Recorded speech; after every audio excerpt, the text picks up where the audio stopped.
Olá pessoal, sou o Marcos e gostaria de começar essa primeira aula sobre o tema Hitler e os Alemães, que foram as conferências que o Eric Voegelin proferiu na Universidade de Munique no verão de 1964. Então, o que estava acontecendo nessa época? Tá? Então, o Voegelin já estava na Alemanha desde 59, tinha retornado para a Alemanha, e nessa época, no início da década de 60, aconteceram quase que simultaneamente dois grandes julgamentos. Os julgamentos de Auschwitz, né, sobre os crimes no campo de concentração de Auschwitz, e os julgamentos de Nuremberg, que na verdade trata-se da condenação daqueles que ordenaram a eutanásia de 70 mil doentes mentais durante a época do regime nazista. Então, em 1962, 63, estavam a julgamento essas pessoas. E esse era o tema do momento, quando o Voegelin proferiu as palestras dele sobre ciências políticas. E a grande acompanhamento disso, de fonte de debate, e vai ter uma participação importante, né, nessa caracterização, é a revista alemã Der Spiegel. Então, havia um burburinho político. É difícil para nós brasileiros entendermos as coisas dessas, porque nossas questões são muito provincianas. Nós discutimos política no nível policial e nosso horizonte é sempre a próxima eleição. E o que aconteceu na última. Os alemães daquela época tinham problemas políticos que era um problema histórico profundo que impactou o mundo inteiro. Então eles estavam tratando do nazismo, que foi um fenômeno histórico que botou o mundo inteiro em guerra. Então era coisa de um nível ontológico muito maior do que nós estamos acostumados a viver aqui. Então o Voegelin foi proferir um seminário, né, sobre uma introdução à ciência política, e nesse seminário ele ressalta que uma forma comum de se iniciar um curso desse é falar sobre a teoria da política, né, e apresentar alguns exemplos. Principalmente, né, conceitos, definições, né, fica naquela ladainha, né, as formas de governo, regimes de governo, governo de um, governo de muitos, conceitos, definições, que o Voegelin criticou profundamente no livro A Nova Ciência da Política, sobre a influência do positivismo e essa tentativa das ciências sociais de conseguir, digamos assim, o mesmo respaldo das ciências naturais usando os mesmos métodos, formulando hipóteses e teorias e provando, né, essas hipóteses ou não provando, etc., mas de acordo com as mesmas leis das ciências naturais, digamos assim. E o Voegelin criticava isso profundamente. Ele dizia que as ciências do homem, elas não se davam por a questão do observador e do objeto, como a gente acontece nas ciências naturais, que eu vou fazer uma experiência qualquer, vou ver como é que se reproduz uma planta qualquer, vou lá, fico observando durante meses, tirando foto, medindo, não sei o que, um monte de coisa. Ele vai dizer não, que nas ciências sociais não é dessa forma que se faz a observação. Nas ciências sociais o que acontece é um fenômeno que ele chama de participação. Nós participamos da realidade. E nós compreendemos a realidade através dos símbolos. Nós formulamos símbolos para poder entender o fenômeno da realidade. E é baseado nisso que ele propõe uma forma diferente de fazer a introdução desse curso de ciências políticas. Em vez de fazer essa abordagem teoria e exemplos, ele ia partir da experiência. Vamos falar da experiência política que nós estamos vivendo nos dias de hoje. E a partir dessa observação da experiência, da reflexão sobre ela, vamos extrair o problema teórico que está envolvido, ou os problemas teóricos, né? Então vamos extrair o problema da experiência. Então da experiência eu tiro quais são os problemas. E a partir daí eu vou formular ou vou testar alguma teoria política ou de qualquer outra ordem. Então esse é o esquema que o Voegelin propôs nesse seminário, né? E na verdade ele era uma grande armadilha, que o que o Voegelin, seguindo a tradição dos grandes filósofos, queria fazer era dar uma estocada no seu público, nos estudantes alemães, provocá-los e fazê-los tomarem consciência da realidade política que eles estavam vivendo e que não era nem um pouco agradável, como ele ia mostrar. Então, dentro daquele contexto dos julgamentos, etc., Os acontecimentos mais recentes ao seminário, em 1962, em outubro, a revista The Spiegel, ela fez uma crítica ao ministro da Defesa do Konrad Adenauer, chamado Joseph Strauss, uma crítica, né, da forma como ele estava dirigindo a política de defesa. E ele era um ex-nazista, quem era bastou. Mas o grande problema é que a polícia alemã deu 2 batidas em 2 escritórios da Der Spiegel, recolhendo material e acusando a revista de estar revelando segredos militares.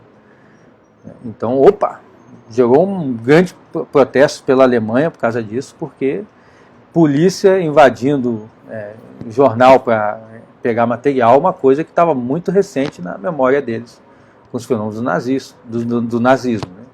Então, veja, essa forma de agir não tinha sido ainda totalmente extirpada. E o outro problema que o Vogelin coloca foi um livro, né, na verdade um artigo que estava caminhando para um livro, de um importante medievalista alemão, chamado Percy Schramm, que tinha sido do círculo mais íntimo do próprio Hitler, tinha sido do alto comando alemão, tinha acesso ao Hitler e publicou um relato, né, um artigo chamado Anatomia de um Ditador, que era o prenúncio de um livro que ele chamava Conversas ao Pé da Mesa com Hitler, em que basicamente ele retratava como era o Hitler no dia a dia, né, fugindo muito de fazer qualquer juízo de valor ou psicológico sobre o Hitler, apenas fatos objetivos, descrever como ele era normalmente no seu círculo íntimo. Então, a ocasião experiencial que partia as reflexões do Vogelin para extrair o problema político era essa, Anatomia de um Ditador, do Schramm, e começa uma série de reações. A mais importante dela foi de um jornalista do Der Spiegel, que é o Albert Wuntscher, que critica profundamente, ele escreve, na verdade, um artigo na própria revista, né, em que ele vai colocar como um título assim meio irônico, né, o lado fofo de Hitler, né, alguma coisa assim, e ele faz uma narrativa, o próprio Wundt, né, extraindo do livro do Schramm passagens como essa. Hitler tinha olhos profundamente azuis, radiantes, que estavam tão sob o seu controle que quando queria saber fazer-se zarouro. Um nariz feio, mas também uma fronte alta, orelhas bem formadas, uma compleição de garota, nenhum traço de calvície, um forte crescimento da barba, dentes bem cuidados, e assim por diante. Então veja, um famoso medievalista, nesse artigo ele defende que pegar os testemunhos e fazer o perfil psicológico do Hitler, tudo isso era besteira, que a gente tinha que ver os fatos objetivos, né, os fatos em si, os documentos, e quando fosse uma descrição física do Hitler, era nesses termos aí, tem olhos azuis, é alto, é baixo, não sei o que e tal. E isso é o que o Schramm propunha. E o Wundt vai dizer, mas ele está tirando da qualquer narrativa do Hitler justamente o que interessa. Porque se você tira todas as esquisitices do Hitler e etc., o que sobra é um homem comum que está ali, que você não liga com os atos políticos dele. Então, prender o Hitler a simplesmente análise de fatos documentais, atas de reuniões, etc., como o Schramm estava propondo, foi motivo de uma crítica inicial do Wundt, que iniciou, por causa disso, uma série de cartas mandadas para Der Spiegel, de vários leitores que começaram eles próprios a levantar pontos que o Vogelin foi anotando para mostrar, aqui tem coisa. Então um leitor, por exemplo, criticou, mas isso aqui está uma visão positiva do Hitler. Se você tira tudo que ele fez de incomum e fica só com o que ele fez comum, o comum é o positivo. Então, Um outro leitor apresenta o fato, mas como é que é possível que o Hitler teve votos? Aí o Vogelin sublinhou, Hitler teve votos. Esse leitor tocou num ponto que talvez nem ele tenha tido consciência do que ele falou. Ele lembrou que o Hitler teve votos, que parte do povo alemão votou no Hitler. Aí outros autores outros leitores, próprios leitores, né? Ele está partindo a reflexão das observações do senso comum. Aí o leitor bota, mas o Hitler, afinal, era um estúpido ou era um criminoso, né? Mas não é possível que ele fosse um estúpido, porque ele foi eleito, né? Nós votamos nele, então ele não podia ser um estúpido, porque se ele fosse estúpido e criminoso, nós que o votamos nele também seguimos. É isso que o leitor coloca na carta. E o Wagner, ó, ele está vendo uma coisa aqui, né? Que nós temos responsabilidade, né? Quem votou nele tem uma responsabilidade. Era possível Hitler ser estúpido e inteligente ao mesmo tempo? Se ele era tão estúpido, como é que ele pôde, né, durante mais de 10 anos, né, durante 15 anos, governar a Alemanha daquele jeito e ter tamanho impacto no mundo, né, fazer acordos políticos na época, até hoje, assim, brilhantes, como o Acordo de Munique, antes da guerra, que conseguiu fazer com que ele expandisse sem ter que enfrentar ninguém. Então, em que medida ele era estúpido e inteligente? O Wagner vai mostrar, ó, é possível ser estúpido e inteligente, vai tocar isso para mais. E o que ele chamou da problemática da classe média, porque, no fundo, quem decide as eleições nos regimes democráticos são as classes médias. E a classe média alemã estava encantada com Hitler, principalmente a classe média, porque não foi o trabalhador alemão que votou no Hitler. O trabalhador alemão estava com outras preocupações de ganhar pão, etc. O encanto dele foi com professores, com funcionários públicos, né? Classe média, por natureza. E o Wagner chamou isso de síndrome de Buttermelcher, porque um dessas cartas o cara morava num bairro chamado Buttermelcher, que é essa questão do paradoxo do estupro e inteligência. Então ele falou, isso aqui é a síndrome do Buttermelcher, em que o povo alemão tem uma responsabilidade sobre a ascensão de Hitler ao poder. Logo em seguida, essas discussões nas revistas, na época em que se tinha discussão em revista, troca de cartas, etc., teve um congresso de liberdade cultural, que participou o Schramm, o Unter, teve as discussões e tal, e alguém, não lembro quem, nesse congresso fala, ó, vocês estão usando o Hitler como um álibi. E o Wagner fala, ó, Hitler como álibi, guardem essa expressão. Hitler como um álibi de quê? Então veja, se acaba a Segunda Guerra Mundial, em que muitos crimes foram cometidos, e você ou praticou crime, ou você apoiou direto ou indiretamente esses crimes, a melhor coisa que você tem para fazer é encontrar um álibi e botar a culpa nele. Então Hitler ter se suicidado, aparecer mortinho, é um excelente álibi para, ó, o culpado de tudo foi ele, a gente não tem culpa de nada. E a partir daí que você gera a ascensão de Hitler ao poder. E o Wagner vai dizer, essas coisas não estão licenciadas, né, não estão separadas. Eu não posso estudar a ascensão de Hitler ao poder, vendo apenas os fatos documentais e os pensamentos e as reflexões do Hitler. Eu tenho que ver também o povo alemão. Como é que a classe média alemã estava, em boa parte dela, tão profundamente corrompida, intelectualmente e moralmente, espiritualmente, a ponto de aceitar ser liderado, que no fundo de tudo era simplesmente um cabo cheio de vontade. Não tinha tido nenhum passado político, não tinha exercido nenhum cargo, nem nada. Era um cabo revoltado, né, que conseguia se expressar, falar bem, não sei o quê, que lia livros de segunda ordem. Você pega a biblioteca do Hitler, é um festival de bobagem. E esse povo mais intelectualizado da Alemanha, melhor educado, resolveu seguir o Hitler. Então os problemas que levantaram nessas discussões, o Wagner coloca, primeiro, não se sabe até hoje, 1964, nós não sabemos até hoje, e o Schramm fala isso nesse congresso cultural, tratar adequadamente o fenômeno do Hitler. E aí fala, olha, poxa, 20 anos depois, nós ainda não sabemos como olhar para esse problema, tem alguma coisa errada, não com o que aconteceu lá atrás, com o que nós somos hoje. Hoje nós não conseguimos ainda olhar adequadamente para esse problema. Por quê? O que nos impede? Tá? Hitler é estúpido ou gênio? Ou ambos? O que o fenômeno do Hitler diz do povo alemão? Por que os estudiosos não conseguem lidar adequadamente com Hitler? Porque a boa parte desses estudiosos, se eles tivessem que reconhecer e tratar adequadamente o que foi Hitler, significaria cair em si de a responsabilidade que eles próprios tiveram durante o regime nazi. Então, os julgamentos que aconteceram, né, os julgamentos de Auschwitz, então um episódio interessante no julgamento de Auschwitz é uma descrição numa folha de jornal que fala que em determinado momento do julgamento, das testemunhas, né, que era ex-prisioneiro do campo de concentração de Auschwitz, né, o jornal narra assim, né, não conseguiu se controlar, levantou e berrou, assassino! E o nazista lá que estava em julgamento apenas olhou e ficou meio que olhando para o vazio. E o juiz deu uma reprimenda na testemunha que ele se controlasse, que até alguém ser condenado não havia assassinos ali.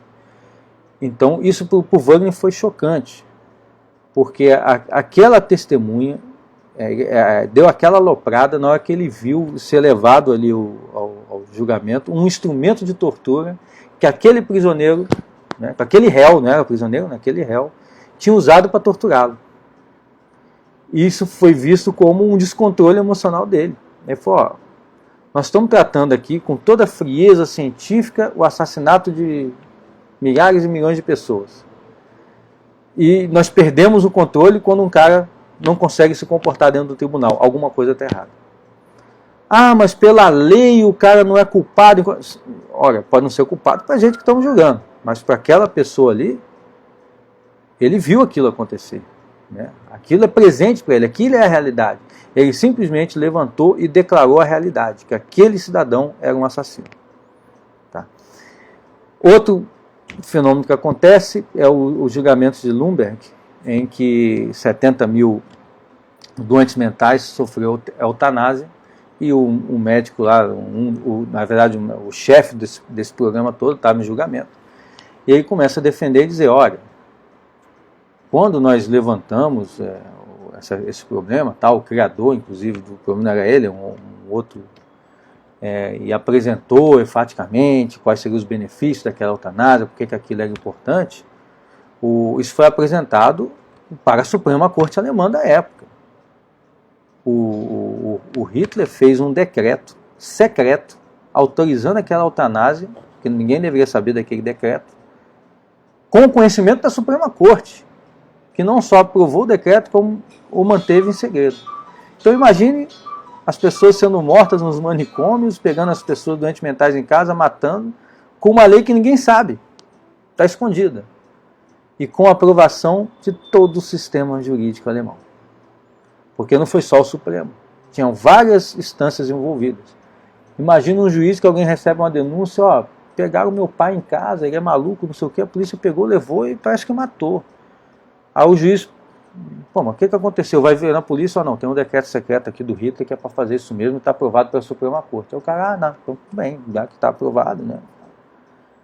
Então a expressão, o Wagner e o tradutor no Brasil mantém a expressão que o Wagner usa de Rechtsstaat, que seria algo como o Estado de Direito, o Estado Constitucional, mas isso vai ser explicado por que ficou com esse termo e não foi traduzido depois, então tem um mistériozinho aí, uma coisa diferente. Mas o tal do Rechtsstaat não estava funcionando. O tal do Rechtsstaat não tinha garantido a vida nem daqueles doentes mentais e nem dos prisioneiros de Auschwitz. Onde estava o Estado de Direito? Quando o povo do alemão estava sofrendo aquilo tudo. O que fez o Estado de Direito, o Rechtsstaat, quando Hitler ascendeu ao poder? E finalmente, para concluir essa primeira parte, tem essa personagem que o Wagner vai chamar a atenção no final da conferência, que é o Hans Globke, que ele tinha sido um importante burocrata nazista, que estava à frente do Ministério do Interior antes do Hitler assumir o poder. E em 1932, Hitler assumiu em 1933, ele editou as primeiras leis antissemitas. Eram umas leis principalmente que impediam um judeu de trocar de nome. Então fazia uma investigação nos antecedentes e proibia quem não fosse ariano de trocar de nome para que ele não perdesse aquele nome judeu. Então veja, o Hitler não tinha assumido o poder ainda, já tinha uma lei antissemita que queria que o cara se mantivesse identificável como judeu, antes da ascensão do Hitler ao poder. Então dizer que o povo alemão foi enganado por Hitler, tenhamos santa paciência. Isso aqui já estava acontecendo antes do Hitler subir o poder. Ele já estava, de alguma forma, o Hitler, atendendo a um anseio de parte, pelo menos, da burocracia alemã e de parte do povo alemão também. O Globo que ainda vai se defender, dizendo que, na verdade, ele ainda aliviou. O exemplo que ele dá é impressionante. Durante a ocupação da Tchecoslováquia, o Globo que assinou uma lei dizendo que para um alemão casar com uma tcheca, tinha que mandar a foto dessa tcheca de biquíni para o Ministério do Interior analisar os sinais para ver se ela não era judia. Sei lá que sinal teria uma mulher judia, não sei. Mas tinha que mandar uma foto de biquíni. E quando confrontado com isso, ele falou, eu melhorei a situação, porque a lei original era nua, eu botei o biquíni. Essa foi a grande contribuição do Globo para diminuir e atenuar as leis nazistas. E o que aconteceu com o Globo depois da Segunda Guerra Mundial? Não só não foi julgado, como ascendeu na burocracia e em 1964 ele era o braço direito do Adenauer no Ministério do Interior. Só estava subordinado ao próprio presidente da Alemanha Ocidental. E é com esse fato que o Vogelin fecha esse painel e mostra: gente, vocês não entenderam nada.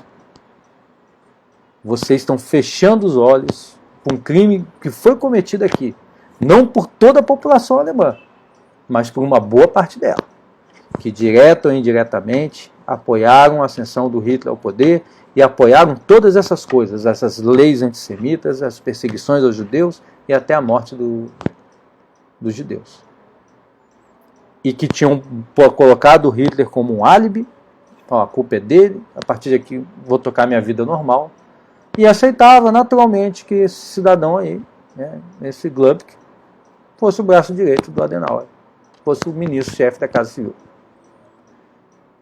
É isso que o Vogelin ficou indignado. E usou esse seminário para, muito sutilmente, mas num crescente, mostrar, uma técnica assim, bem socrática, que vocês têm problema e têm que abrir o olho e tomar consciência desse problema. Ciência política é isso. A partir da experiência, você levanta qual é o problema na ordem política e vai refletir com ele através dos instrumentos, da história, da filosofia, ciências sociais, da sociologia, do que for. Mas você vai estudar um problema da realidade, não ficar simplesmente de sacanagem discutindo abstrações e conceitos.